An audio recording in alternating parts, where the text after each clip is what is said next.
नमस्कार दोस्तों, स्वागत है आपका स्टॉक गाइडेंस पे। फ्रेंड्स, आज मैं एमी ऑर्गेनिक पे डिस्कस करने वाला हूँ। डिस्कस शुरू करने से पहले आपसे रिक्वेस्ट है कि वीडियो अच्छा लगे तो वीडियो को लाइक करें और अगर चैनल पे नए हैं तो चैनल को सब्सक्राइब कर दें। तो चलिए वीडियो शुरू करते हैं।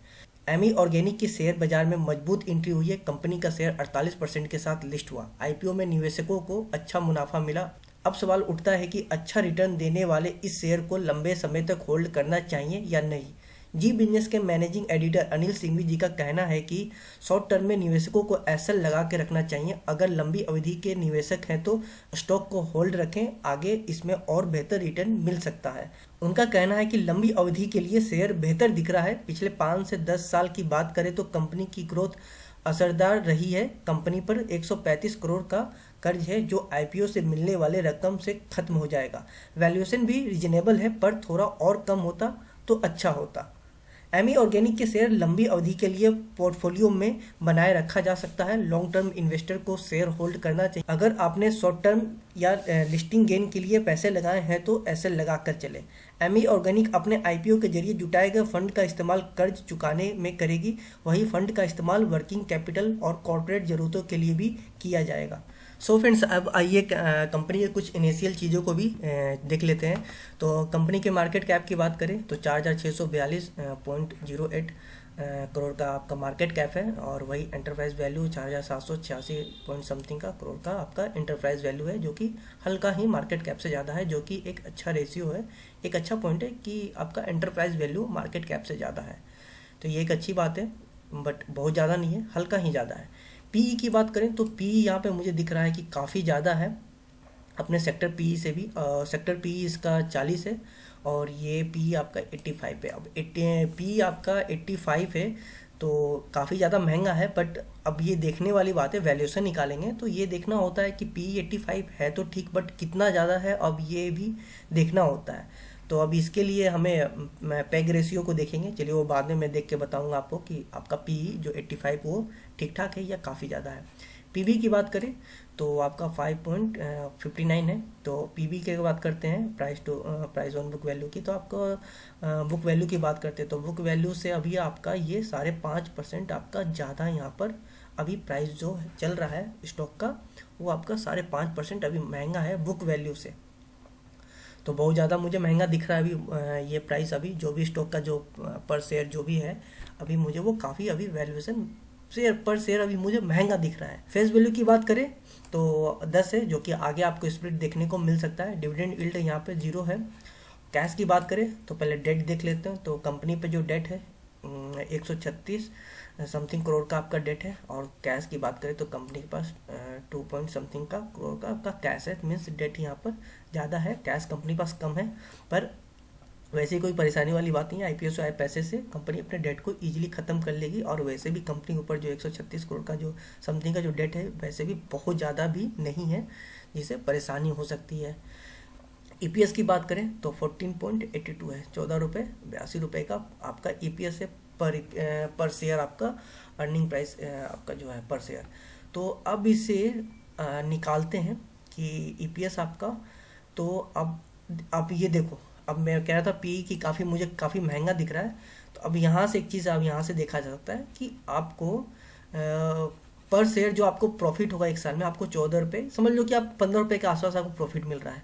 और आपको अभी जो प्राइस है आपको 85 गुना, 85 नहीं लगभग समझ लो कि 86 गुना आप ज़्यादा महंगा अभी पे करोगे एक शेयर उठाने के लिए। एक शेयर अगर आपको लेनी है तो अभी आप जो प्राइस अभी जो चल रहा है करंट में, अभी आपको 86 गुना ज़्यादा देना पड़ रहा है आपको अर्निंग पर शेयर से। तो यहाँ पे साफ दिख रहा है कि काफ़ी ज़्यादा है अभी आपका पीई प्राइस, आपका पीई रेशियो काफ़ी ज़्यादा है। अब प्राइस भी काफ़ी ज़्यादा है, बुक वैल्यू से भी यहाँ पे ज़्यादा निकल के आ रहा है, पीई से भी ज़्यादा निकल के आ रहा है। तो ये साफ समझ में आ रहा है कि अभी प्राइस काफ़ी महंगा है, और कम होगा तो अच्छी बात होगी। सेल्स ग्रोथ ये तो आपका 42.30% है, जो कि काफ़ी ठीक ठाक दिख रहा है। खैर इसे और आगे जाके प्रॉपर तरीके से पीएनएल फाइल में देखेंगे कि सेल्स ग्रोथ वगैरह जो भी है अच्छे से। प्रॉफिट ग्रोथ और सेल्स ग्रोथ ये हम जाके पीएनएल फाइल पे जाके हम लोग देखेंगे। आरओई की बात करें तो आरओई काफ़ी अच्छा है। 38.74% का ROE है, और ROC भी देखें तो 32.58% का ROC है। ये दोनों रेशियो कंपनी का काफ़ी मुझे अट्रैक्टिव देखने को मिला, बट इस दोनों पे नहीं जाएंगे क्योंकि इन दोनों को भी बढ़ाया या घटाया जा सकता है, मैनिपुलेट किया जा सकता है। ये जाके आगे और भी रेशियो को चेक करेंगे, बट वैसे देखा जाए तो ये आपका ROE और ROC दोनों ही काफ़ी अट्रैक्टिव है। ओनरशिप की बात करें तो कंपनी पे काफ़ी स्टेबल है, वैल्यूएशन अट्रैक्टिव है, बट फिर भी मुझे लगता है कि अभी काफ़ी महंगा है, इसके और कम होना चाहिए था। एफिशिएंसी एक्सीलेंट है और फाइनेंशियल एवरेज है कंपनी। चलिए अब आगे रेशियो देखते हैं। अब बात करते हैं नेट कैश फ्लो की। तो नेट कैश फ्लो आपका माइनस में कंपनी का, जो कि अच्छी बात नहीं है। क्विक रेशियो की बात करें तो क्विक रेशियो ये वो चीज़ होती है कि कंपनी जो छोटी अवधि के लिए पैसे लिए होती है तो उनको पे करने के लिए कंपनी के पास लिक्विडिटी है कि नहीं, पैसे हैं कि नहीं। इनिशियल होता नहीं कि बहुत छोटे समय के लिए लोन लिया, बहुत छोटे समय में इंस्टेंट अगर उन्हें पे करना हो, चुकाना पड़े कंपनी को, तो उसके पास पैसे है कि नहीं। तो यहाँ पे दिख रहा है कि 0.94% यहाँ पे शो कर रहा है क्विक रेशियो। तो वैसे तो इसे देखा जाता है कि 1 से ज़्यादा होना चाहिए, बट ये 1 के नियर है तो ठीक है। जितना ज़्यादा हो उतनी अच्छी बात है, लेकिन फिर भी 1 होना चाहिए। 1 के पास भी 94 भी, तो इतना भी कंसीडर कर सकते हैं, चलेगा।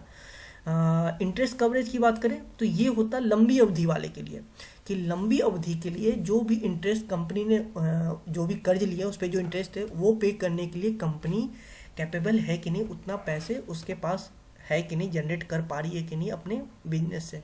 इससे देखो ये दोनों जो रेशियो फ्रेंड्स होता है ना, इससे हमें ये आइडिया लग जाता है कि कंपनी की हालत क्या है। मीन्स कंपनी करप्ट तो नहीं वाले, बैंक करप्ट तो नहीं होने वाली है, ऐसा तो नहीं है कंपनी के पास पैसे ही नहीं है इंटरेस्ट चुकाने के लिए। तो ये चीज़ देखने में हमें हेल्प करता है ये दो रेशियो, क्विक रेशियो और इंटरेस्ट कवरेज। ये लॉन्ग टर्म के लिए होता है, ये शॉर्ट टर्म के इंटरेस्ट के लिए होता है। तो यहाँ पे दोनों कंपनी का ठीक लग रहा है। और हाँ, इंटरेस्ट कवरेज ये जो होता है इसे कंसिडर किया जाता है कम से कम 5 से 6 कंफर्टेबल आप देखें तो 5 से 6 गुना ज़्यादा होना चाहिए पैसे कंपनी के पास अपने इंटरेस्ट को चुकाने के अलावा। तो यहाँ पर 13 है, जो कि काफ़ी अच्छा है, ये ठीक है कंपनी का। एसेट टर्नओवर की बात करें तो 1.06 है, जो कि ठीक है। दोनों रेशियो भी ओके है कंपनी का। कैश साइकिल भी ठीक है और आपका एसेट टर्नओवर भी ठीक ठाक यहाँ पे देखने को मिल रहा है। आरओसी की बात करें तो पिछले 5 साल का एवरेज निकाले आरओसी की, तो कंपनी के पास 33.36% का आरओसी है, जो कि काफ़ी अच्छा है। और आरओई देखें पिछले 5 साल का एवरेज, तो ये भी काफ़ी अट्रैक्टिव देखने को मिल रहा है। ये दोनों चीज़ कंपनी के पास आरओसी और आरओई ये दोनों बहुत अट्रैक्टिव देखने को मिल रहा है मुझे इस कंपनी में। डेट की बात करें, डेट टू इक्विटी तो 0.82 है। तो ये क्या होता है डेट टू इक्विटी, की कंपनी कर्ज तो ली है, लेकिन ये कर्ज ऐसा नहीं है कि बहुत ज़्यादा बर्डन है कंपनी पे, तो ये वो रेशियो ये बताता है। तो इसे नॉर्मली देखा जाता है, हालांकि होने चाहिए जीरो तो अच्छी बात है, जीरो से कम हो, मतलब कि काफ़ी ज़्यादा कैश हो कंपनी के पास, डेट बिल्कुल ना हो, कैश काफ़ी ज़्यादा हो, तो जीरो से भी कम माइनस में चला जाता है, नेगेटिव में, तो और अच्छी बात होती है। बट अगर फिर भी इसे कंसीडर किया जाता है कि अधिक से अधिक कितना देखा जा सकता है, तो इसे 1 से ज़्यादा नहीं होना चाहिए। 1 से ज़्यादा अगर हो तो आप समझ जाओ कि काफ़ी ज़्यादा डेट है कंपनी पे, बहुत ज़्यादा बर्डन है कंपनी पे। अगर 1 से कम है, ये 82 है ना, 0.82, ये ठीक है, मैक्स इतना तक चलेगा, इतना कंसीडर किया जा सकता है। So friends, profit and loss file को हम लोग देख लेते हैं। तो यहाँ पे देखते हैं कंपनी का नेट सेल अगर चेक करते हैं तो यहाँ पर ईयर बाई ईयर यहाँ पे इंक्रीज होता हुआ देखने को मिल रहा है। टोटल एक्सपेंडिचर की बात करें तो ये भी इंक्रीज होता हुआ देखने को मिल रहा है। जाहिर सी बात है, सेल्स अगर बढ़ेगा तो आपके खर्चे भी बढ़ेंगे उसे मैनेज करने के लिए, तो ये भी ठीक है।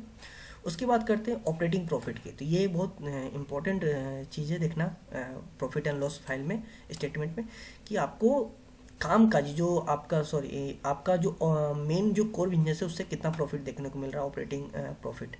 तो आपने को ये भी प्रॉफिट देखने को आपको इंक्रीज होता हुआ देखने को मिल रहा है। जैसा जैसा नेट सेल इंक्रीज हुआ है वैसा वैसे आपका ऑपरेटिंग प्रॉफिट भी इंक्रीज होता हुआ देखने को मिल रहा है। काफ़ी बार होता है फ्रेंड्स कि आपका ऑपरेटिंग प्रॉफिट माइनस में चला जाता है, जो कि बहुत ही डेंजरस हो जाता है। खैर यहाँ पे वैसा कुछ नहीं है, तो ये सब सही यहाँ पे देखने को मिल रहा है। अदर इनकम की बात करें तो यहाँ पर ये भी अदर इनकम इंक्रीज होता हुआ देखने को मिला। यहाँ पे हल्का सा कम हुआ, यहाँ तो इंक्रीज हुआ आपका 2018 में, 2019 में कम हुआ, फिर से 2020 में इंक्रीज हो गया, फिर ये कम हो गया। खैर ये स्टेबल नहीं है, ये बहुत इंपॉर्टेंट नहीं है, बट ये भी एक इंपॉर्टेंट पार्ट होता है और अदर इनकम की कंपनी को अदर और कहीं से भी पैसे कुछ आ रहे हैं कि नहीं, अगर आ रहे हैं तो कितने आ रहे हैं और वो कांस्टेंट इंक्रीज हो रहे हैं या फिर वो किस तरह से चल रहे हैं। तो ये तो प्लस माइनस कभी कम ज़्यादा हो रहा है तो ठीक है, कोई इतनी परेशानी वाली उतनी भी ज़्यादा परेशानी वाली बात नहीं होती है अदर इनकम को देखा जाए तो।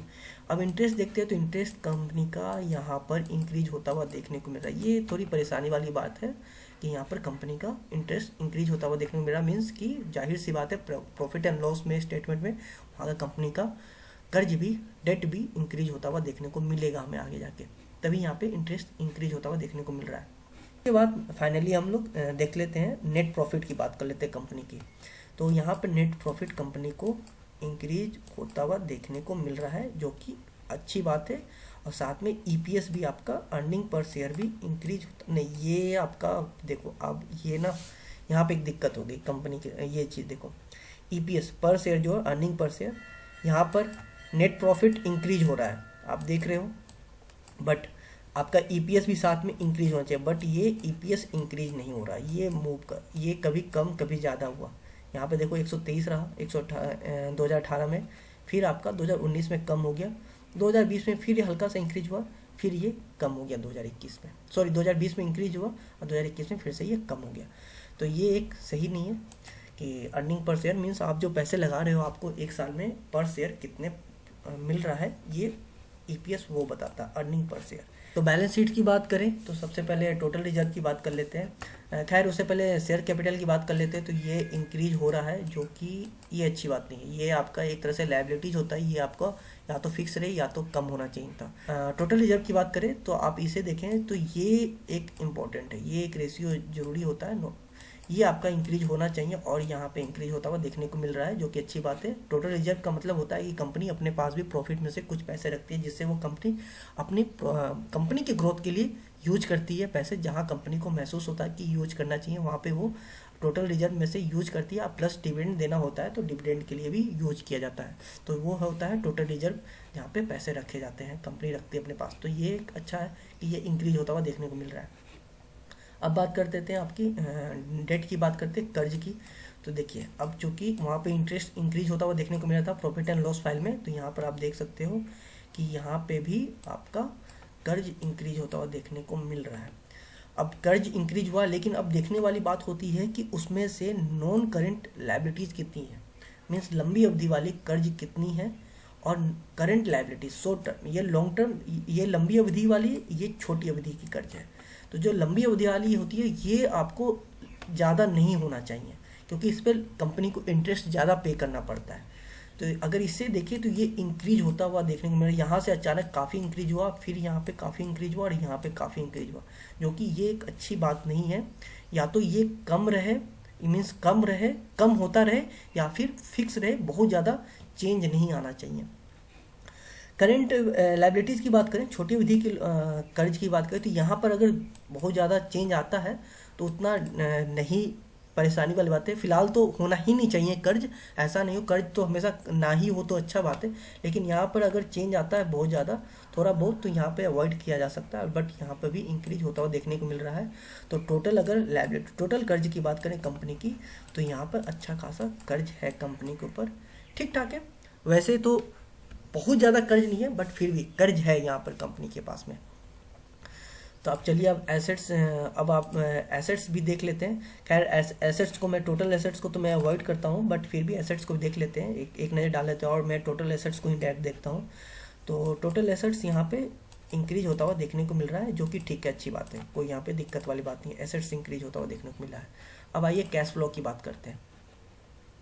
तो कैश फ्लो की बात करें तो सीधे मैं नेट कैश फ्लो की बात करूँगा, बाकी चीज़, हाँ एक चीज़ आप देख लो, ऑपरेटिंग कैश फ्लो एक देख लेते हैं। ऑपरेटिंग कैश फ्लो यहाँ पर अब आप देखो, ये अच्छी बात नहीं है कि ऑपरेटिंग, यहाँ पे एक दिक्कत दिख रही है कि कभी ज़्यादा कभी कम, एक या तो ऑपरेटिंग कैश फ्लो हमेशा इंक्रीज होना चाहिए तो अच्छी बात होती है, या फिर कम से कम स्टेबल रहे। हालांकि स्टेबल एक फिक्स तो हो नहीं सकता है क्योंकि बिजनेस है, कम ज़्यादा तो लगा रहता है, बट फिर भी ऐसा नहीं हो कि बहुत ज़्यादा चेंज आ जाए। देखो अब यहाँ देखो 2017 में 28 रहा, फिर 2018 में 8 आ गया, कितना ज़्यादा का चेंज आ गया। फिर यहाँ पे 19 पे अचानक से इंक्रीज हुआ, फिर ये ठीक इंक्रीज हुआ, फिर ये इंक्रीज हुआ। खैर खैर ये 3 साल कंपनी के अच्छे गए, बट ये 2018 कंपनी के लिए बिल्कुल सही नहीं था। ऑपरेटिंग कैश फ्लो आपका यहाँ पे थोड़ी सी दिक्कत देखने को मिली। खैर नेट कैश फ्लो की बात करते हैं तो सेम चीज़ यहाँ पे भी वही देखने को मिलेगा, जहाँ पे जैसा कि यहाँ पे देखने को मिला है आपका। यहाँ पे कैश फ्लो रहा, फिर ये माइनस में चला गया, नेगेटिव में हो गया, फिर ये नेगेटिव में रहा, फिर ये प्लस में आया, फिर नेगेटिव। मतलब कि कैश फ्लो कंपनी का स्टेबल नहीं है, जो कि एक अच्छी बात नहीं है। स्टॉक में आपको जैसा कि आप यहाँ देख सकते हैं कि एफडी से, इस स्टॉक में आपको एफडी से ज़्यादा अच्छा रिटर्न आपको देखने को मिल सकता है। यहाँ पर एंट्री पॉइंट कंपनी की अभी स्टॉक की अभी सही है, मीन्स अभी ओवरबॉट जोन में नहीं है और ना ही कोई रेड फ्लैग है। पी को तो मैंने पहले ही बता चुका है कि काफ़ी ज़्यादा है आपका, 86 पी काफ़ी ज़्यादा है सेक्टर पी से। देखिए सेक्टर पी 40 है, 86 है, ये अभी वैल्यूएशन बहुत ज़्यादा यहाँ पे शो करा। मुझे भी पर्सनली भी बहुत ज़्यादा वैल्यूएशन पी का मुझे ज़्यादा लग रहा है। कंपनी स्मॉल कैप कंपनी है। शेयर होल्डिंग पैटर्न की बात करें तो प्रमोटर के पास 41.5% की शेयर होल्डिंग है। प्रमोटर के पास आपका म्यूचुअल फंड वालों ने 3.26% की म्यूचुअल फंड के पास है, अदर डोमेस्टिक वालों ने 6.23 और एफआई ने आपके 3.64 और रिटेल इन्वेस्टर ने 45.81% की है। तो यहाँ पर आपका अगर देखते हैं शेयर होल्डिंग पैटर्न तो यहाँ पर तो सब कुछ ठीक ठाक देखने को मिल रहा है। सो फ्रेंड्स आइए अब थोड़ी टेक्निकल ग्राफ की बात कर लेते हो। देखिए पर्सनली मैं बोलूँ तो मुझे अभी जो प्राइस जो मुझे स्टॉक का है एमी ऑर्गेनिक का, ये मुझे पर्सनली मुझे अभी सही नहीं लग रहा। तो अगर कोई लंबी अवधि के लिए बात कर रहा हूँ मैं यहाँ पे, छोटी अवधि वालों के लिए बात नहीं कर रहा हूँ, लंबी अवधि वालों लोग अगर कोई यहाँ पे एंट्री कर रहे हैं, कोई न्यू एंट्री कर रहा है तो उनके लिए सजेशन होगा कि स्टॉक, एक तो सबसे पहले आप ध्यान रखो कि जितना नीचे से नीचे, मतलब कि इसके नीचे इसके नीचे इसके नीचे, जितना नीचे में आपको मिले उतनी अच्छी बात होगी, ठीक है। जितना नीचे पे आप खरीदारी कर सको उतनी अच्छी बात है। फिर भी किसी को एंट्री करनी है तो पहला तो ये है, ये आपका टूटने दो 1200 का। बट हाँ ध्यान रखना फ्रेंड्स, जो भी यहाँ पे एंट्री करेगा, न्यू एंट्री जो भी कर रहे हैं, आप ध्यान रखना यहाँ पर ऐसा नहीं है कि यहीं पर जो भी कैपिटल आप यहाँ पे रखे होगे इसके लिए, इसमें इन्वेस्ट करने के लिए, अपना एक ही जगह पे आप बाय मत करके पूरा इन्वेस्ट कर देना, ये नीचे और आने देना कि ताकि एवरेज कर सको। क्योंकि अभी प्राइस काफ़ी ज़्यादा मुझे महंगा देखने को मिल रहा है और सही नहीं है, इस प्राइस पे कंफर्टेबल मैं महसूस नहीं कर पा रहा हूँ। तो मेरा सजेशन होगा कि इसे और नीचे खरीदारी करनी है तो अगर पहला यहाँ पे एंट्री किसी को करना है 1200 के पास में, तो यहाँ पर आप हल्का पोजीशन रखोगे, देन यहाँ से ब्रेकडाउन देता है तो देन ये टूटने देना आप 1000 के आसपास में, इस रेंज में आने देना, इस रेंज में देन आप दूसरा खरीदारी करना। देन अगर ये टूटता है 800 के आसपास में तो देन यहाँ पे खरीदारी एक और आप करना, मतलब कि आपको 3 बार में खरीदारी करनी है अपने टोटल इन्वेस्टमेंट को लेके, ऐसा नहीं कि एक ही बार में यहाँ लगा दो। तो ठीक है, आप इस चीज़ का ध्यान रखना कि अचानक से एक ही जगह पे एक ही प्राइस पे खरीदारी नहीं करनी है, ये अभी काफ़ी महंगा है।